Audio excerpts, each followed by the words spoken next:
బావా బావా ఏరా మళ్ళీ ఏం తింగర్ పని చేసావు? నేను తింగర పని చేశానా? ఎవరిని తీసుకొచ్చానో తెలుసా? ఎవరిని? రాయ్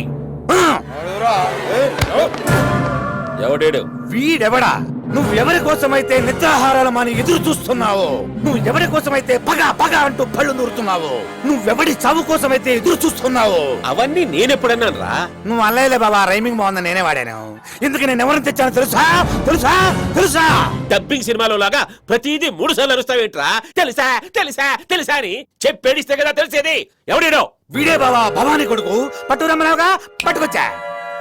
వీడా? వీడిని నువ్వు పట్టుకున్నావా? ఎస్, నేనే పట్టుకున్నా. నేనే పట్టుకున్నా. నేనే 3 సార్లు చెప్పక్కర్లేదో. మరి ఆ రోజు వీడు 6.5 అడుగులు ఉంటాడన్నావు?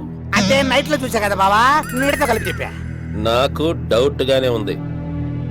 నువ్వు నిజంగానే భవానీ కొడుకువా? నా కళ్ళలో చూసి చెప్పు. తల పైకెత్తు. నేను భవానీ గారు అబ్బాయి ఏంటండి? మీ బామ్మర్ది గారే ఈ డబ్బిచ్చి ఇలా యాక్ట్ చేయమన్నారు. తీసుకోండి. నేను అప్పటికీ చెప్పానండి పెద్ద ఆయన కనిపెట్టేస్తారోనని, కానీ ఆయనే ఆ ముసలోడు కానీ సీన్ లేదు, వాడికి బాడీ పెరిగింది కానీ బ్రెయిన్ పెరగలేదన్నాడండి. ఏదో డబ్బు కాసుపడి ఇలా చేసా గానీ మీ కళ్ళల్లో చూసాక అబద్ధం చెప్పలేకపోయానండి, అందుకే నిజం చెప్పేశాను. నా కోసం ప్రాణాలు ఇస్తానన్నావు, నా ఫ్యాన్ అన్నావు, చెప్పడానికి నన్ను బలిపసం చేయడం కంటే బ్లడ్ తో కొట్టుకొని పెట్టావు. నిన్ను నువ్వు నీ నిజాయితీ నాకు బాగా నచ్చాయి. ఏం పని చేస్తావు? పని కావాలంటేనే సార్ ఇక్కడికి తీసుకొచ్చారు. నీకు పని కాదురా, నాకు పని పెట్టావు. నిన్ను అసలు సార్ నాకు భయం వేస్తుంది, ఆయన నేను చంపేస్తారేమో సార్. ఆడింటయ్యా నిన్ను చంపేది. రైట్, ఈ రోజు నుంచి నీ స్థానం గుమ్మం అవతల. లోపల గడుగు పెట్టావంటే కాళ్ళు ఎరగొట్ట. నీకేం భయం లేదు, నువ్వు ఇంట్లోనే ఉండు. పోరా బయటికి.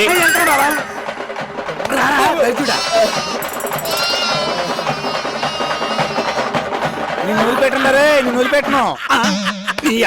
నన్ను చూస్తే నీకు అవుతుందా? గట్లా కాదన్నా, నేను గప్పుడే చెప్పలేదా, నేను అందేదో గలత్ మ్యూజిక్ కొడుతుందంటే ఫ్లాష్ బ్రేక్ ఎత్తాండు, ఫ్యాన్ అన్నాడు, టైగర్ అన్నాడు, బాండ్ అన్నాడు, నువ్వేమో రెచ్చిపోయి ఒక్క ఊర్లో పడ్డావు. నేను చెప్తే విన్నావా అని? అవును, మరి నువ్వు చెప్తే నేను వినాలి. నా తెలియకడుతాను రా. నేను నీ కష్టంటా, నువ్వు నా కష్టంటా.